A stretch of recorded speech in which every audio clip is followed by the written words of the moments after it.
ሰላም እንዴት ናችሁ? ሰላም ነው አለን አለን ሰላም ነው። እናንተ እንዴት ናችሁ?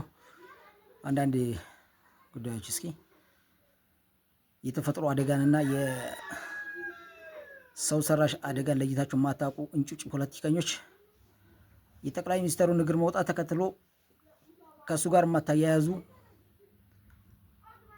የፖለቲካ ሂደት የማታውቁ አገር እንዴት እንደምትቆም የማትረዱ እንጭጭ ፖለቲከኞች አላችሁ። የተፈጥሮ አደጋ በፈጣሪ የሚመጣ ነው። ይህን ጉዳይ ፖለቲካዊ ቁማር አድርጋችሁ ለመጫወት የምትሞክሩ ሰዎች ትገርማላችሁ በጣም። ግን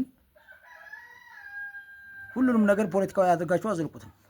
ፖለቲካ የሚሰራው በእንደዛ አይደለም። ፖለቲካ ታልገባችሁ ተፖለቲከኞች ተናንተ ከሚሻሉ ሰዎች ተማሩ። በተለይ ውጭ ሀገር ያላችሁ ሰዎች አሜሪካ፣ ካናዳ ተቀምጣችሁ የምትለፈልፉ አድባችሁን ይዛችሁ ብትቀመጡ ለሀገርም ለእናንተም ጥሩ ነው። ሀገርም ትጠቅማላችሁ። ተመናገር የምታተፉ ነገር የለም። ባይዘው የኢትዮጵያ ሕዝብ ከዚህም በላይ ብዙ ነገር ያውቃል። ከእናንተ የተሻለ ብዙ ነገር የተማረ ነው። እናንተ በምትዋሩት ልክ ቢሆን ኑሮ ኢትዮጵያ እስካሁን ድረስ ፈርሳ ነበር። ስለዚህ ኢትዮጵያ እናንተ በለፈልፋችሁት የእናንተ በተናገራችሁት ሳይሆን የምትቆሙ የኢትዮጵያ ሕዝብ ጎጂውንም ጠቃሚውንም ለይቶ ያወቀ ማህበረሰብ ነው። እናንተ ስትፈልጉ በሃይማኖት ትመጣላችሁ፣ ስትፈልጉ በተፈጥሮ አደጋ ትመጣላችሁ፣ ስትፈልጉ ሰው ሰራሽ ነገርና እንትን ብላችሁ ትመጣላችሁ፣ ትፈልጋችሁን ነገር ትመጣላችሁ። ግን እስካሁን ድረስ ምንም ነገር ለውጥ አላያችሁ። እያያችሁን ነው እንዴት እንደምንኖር። ስለዚህ እኛ እንደ ኢትዮጵያ የምናደርገውንም የምንሰራውንም ስለምናውቅ ከእናንተ ምንም ነገር ምክር አንፈልግም። ጥገኝነት ተቀምጣችሁ የምትለፈልፉ መጀመሪያ ለጥገኝነታችሁ የውጭ ሀገር ዜጋ ሆናችሁ እየኖራችሁ ለኢትዮጵያ ማህበረሰብ እናስባለን ብላችሁ የምቀባጥሩት ነገር ለማንም ሰው አይዋጥም። ኢትዮጵያውያኖች ራሳቸው ያውቃሉ። ምክንያቱም እነሱ መጠጊያም የላችሁም፣ እንደናንተ መሸሻም የላችሁም። እኛ መሬታችን እዚሁ ኢትዮጵያ ነች፣ የምንኖሩም ኢትዮጵያ ውስጥ ነው። ከእናንተ ምንም የሚጠቀም አይደለም። በጋሞ ዞን የተፈጠረውን አደጋ ከጠቅላይ ሚኒስትሩ ጋር የምታያዙም አላችሁ። ደግሞ አንዳንዴ እንጩጭ ምንም ነገር ያልነቃችሁ ጠቅላይ ሚኒስትሩ ውጭ ሀገር ስለሄደ የተፈጠረውን አደጋ ወደ ጠቅላይ ሚኒስትሩ የምታስጠጉ ሰዎች አላችሁ። ምን ማለት ነው? እኔ ለማን ነው የምትነግሩት? እሱ ውጭ ሀገርም ሆነ አገር ውስጥም ሆነ ጠቅላይ ሚኒስትሩ የሚያድነው ነገር አለ። የተፈጥሮ አደጋ አይደለም ይሄ። ከጠቅላይ ሚኒስትሩ ጋር የሚያገናኘው ነገር እኮ ምንም ነገር የለም እኮ። የተፈጥሮ አደጋ ነው። የተጎዱ ዘመዶቻችን፣ ጓደኞቻችን፣ ወገኖቻችን በተሰበረው ልባቸው የኛም ልብ ተሰብሯል። የኢትዮጵያ ሕዝብ በሙሉ ተሰብሯል፣ አዝኗል። ይህንን ግን ቁማር አድርጋችሁ እንደ ቁማር ተጠቅማችሁ የኢትዮጵያን ሕዝብ ወደ ሌላ ነገር ለማስገባት የምትጥሩ ሰዎች በጣም ገርሙ ናችሁ። በጣም ገርሙ ናችሁ። ኢትዮጵያ በአሁኑ ሰዓት የሚያስፈልጋት ሰላምና መረጋጋት ነው። እናንተ ተጨማሪ ችግር እንድትፈጥሩ አንፈልግም። ችግራችሁን ይዛችሁ እዛው ብትቀመጡ፣ ጥገኝነታችሁ እንደዛው ይዛችሁ ብትቀመጡ፣ እናንተ የኢትዮጵያ ዜጎች አይደላችሁም። በጥቅሉ አማርኛ ተናጋሪ የውጭ ዜጋዎች ናችሁ። የአሜሪካና የካናዳ ፓስፖርት ይዛችሁ ተቀምጣችሁ እኛ ጋር መታችሁ የምትለፈልፉ ሰዎች ለእኛ እኮ አይደለም የምትለፈልፉት፣ እንጀራችሁን ነው እናንተ እንትን የምትሉት። ያንን ታልተነገራቸው ጥገኝነታችሁ አይሳካማ። ጥገኝነት የሚጠየቃችሁትም አይሆንላችሁም፣ አይሰጣችሁም ካርዳችሁ ያንን ካላረጋችሁ። ስለዚህ ከኛ ከኢትዮጵያውያኖች ላይ ያላችሁን ነገር አንስታችሁ ለራሳችሁ ቁማራችሁን ይዛችሁ እዛው ተቀመጡ። አሩሲ ላይ ሃይማኖታዊ እንትን አስመስላችሁ በሃይማኖት ስም ልቆምሩ ፈለጋችሁ።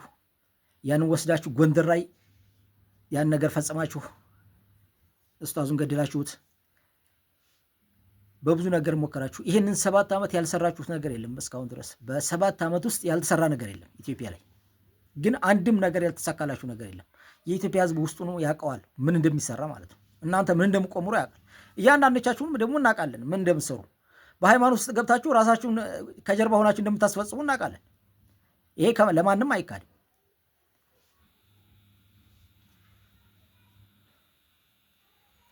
እነ ዘመድኩን በቀለ እና ሀብታሙ አያሌው ሁላችሁንም እናውቃችኋለን። በ7 ዓመት ውስጥ ምን እንደሰራችሁ እናውቃለን። አጣዬ ላይ የሰራችሁት ነገር እናውቃለን። ግን ያን ሁላ ነገር አድርጋችሁ የኢትዮጵያ ሕዝብ ምንም ነገር እንትን አላላችሁም፣ ምንም አልተሳካላችሁም። የኢትዮጵያ ሕዝብ ደግሞ ያውቃል ሁሉንም ነገር። እናንተ የምሰሩትን ነገር ስለሚያውቅ መካሪም ዘካሪም አያስፈልገውም። በዚህ ተነሳስታችሁ ፖለቲካ ቁማር አይሰራም። ፖለቲካም ደግሞ በዝም ብትሰሩ አመጡም። ጭራሹን እናንተ ፖለቲካ ሆናችሁ አገር አመሩ። እንኳን አገር አይደለም ቀበሌ ራሱ አትመሩም እናንተ። እውነት እነጋገር ትተባለ ማለት ነው።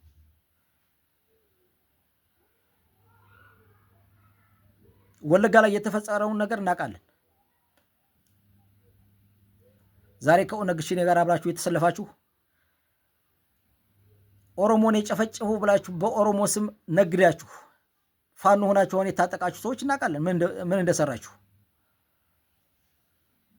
በወለጋውን አጀንዳ ራሳችሁ አብራችሁ ፈጥራችሁ መጨረሻ ላይ ሁሉም ነገር ህብረተሰቡ ሲነቃባችሁ ግን እናንተ ወደ አንድ ቦታ ተጠቃላችሁ፣ አንድ ላይ ትግል ጀምራችሁ የህወሓት ጦርነት እናውቃለን ምን እንደሰራችሁ ሁላችንም። ስለዚህ እናንተ በምትፈልጉት ልክ ስለማይሄድላችሁ ነገሩ ሁሉ አደባችሁን ይዛችሁ ብትቀመጡ፣ ለሀገራችን ሰላም ብሰጡት፣ ዝም ብትሉ በጣም ጥሩ ነው ይመስለኛል። ለሀገራችን ሰላም ስጡት። ሀገራችን ኢትዮጵያ ሰላም ነው የሚፈልጋት እንጂ ነገር አይደለም። የኢትዮጵያ ህዝብ ደግሞ ችግሩን የሚቆሰቁስለት አይደለም የሚፈልገው፣ ችግሩን የሚፈታለን ነው የሚፈልገው። ችግሬንማ እኔ ራሴ ያውቀዋለሁኝ። ችግሬ እንድታወራልኝ አልፈልግም፣ ችግሬ እንድፈታልኝ እንጂ። ስለዚህ እናንተ ችግራችንን ስለወራችሁ እናንተ የምትረዱን አይመስለንም።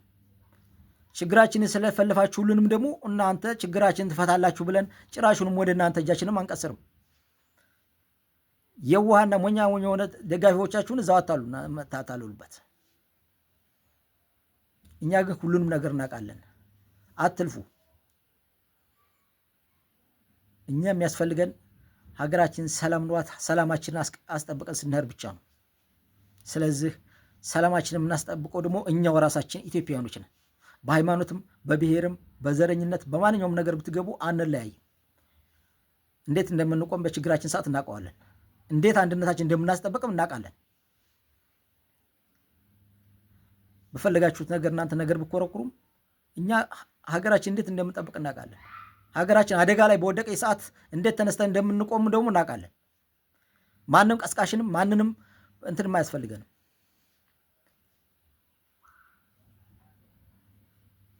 ቀስቃሽም ምንም አያስፈልገንም። ሁላችንም ለራሳችን እናውቃለን። ኢትዮጵያውያኖች እኛ ለራሳችን እናውቃለን። የኢትዮጵያ ሕዝብ ለራሱ ያውቃል። የማንም ምክር አያስፈልገው። ሀገራችንን እንዴት ማስጠበቅ እንዳለብንም እናውቃለን። ከኤርትራና ከግብፅ ጋር ተሰልፋችሁ አብራችሁ አፋችሁን እየከፈታችሁ ለኢትዮጵያ ሕዝብ እናስባለን ብላችሁ ታስባላችሁ። እናንተ አሳፋሪዎች ናችሁ። ከሻዕቢያ ጋር ተሰልፋችሁና ኢትዮጵያን ለመውጋት እየተዘጋጃችሁ ለኢትዮጵያ ሕዝብ አስበን ነው ትላላችሁ። መጀመሪያ ለሀገሪቱ ሰላም ፍጠሩላት። እናንተ ለኢትዮጵያ ሕዝብ አይደለም ለማንም አታስቡ። ሆዳችሁ ብቻ ነው የሚያስገድዳችሁ። ሆዳደሮች ናችሁ። ስለዚህ ከኢትዮጵያ ሕዝብ ላይ እጃችሁን ብታነሱ በጣም የተመረጠ ነገር ነው። መቼም ቢሆን ይሄን ነገር እናንተ በምታደርጉን ነገር መቼም ቢሆን አይሳካላችሁ። ቁርጣችሁን እወቁ። የኢትዮጵያ ሕዝብ ራሱን በራሱ የማስጠበቅ ኃይል አለው። እንዴት እንደሚቆም ያውቃል። ችግርንም እንዴት መጋፈጥ እንዳለበት ያውቃል። የኑሮ ውድነት ቢመጣ የኑሮ ንረት ቢመጣ ማንኛውም ነገር እንዴት ተባብሮ መዝለቅ እንዳለበት ያውቃል። እናንተ የምታመጡት ችግር ግን ሀገርን ያፈርሳል እንጂ እናንተ አፋችሁን እዛው ናችሁ ከፍታችሁ ለምትዘረጉን ነገር ሀገርን ያፈርሳል እንጂ ሀገርን አይጠቅምም። እውነት ለመነጋገር ሀገራችን ኢትዮጵያ እኛ መቼም ቢሆን በህይወት እስካለን ድረስ ለባንዳዎች አሳልፈን አንሰጥም። ባንዳ ነው። ሀገርን ሽጦ የሄደ ባንዳ ከሻዕቢያና ከወያኔ ከግብፅ ጋር የተሰለፈ ባንዳ ለሀገር አይጠቅምም። ይሄን ነው መጀመሪያ። እኛ ኢትዮጵያውያኖች ደግሞ በዛ አንሸወድም። ሀገራችንን አንድ ሆነን እናስቀጥላለን። ኃይላችን አንድ ነው። ይሄን ነው።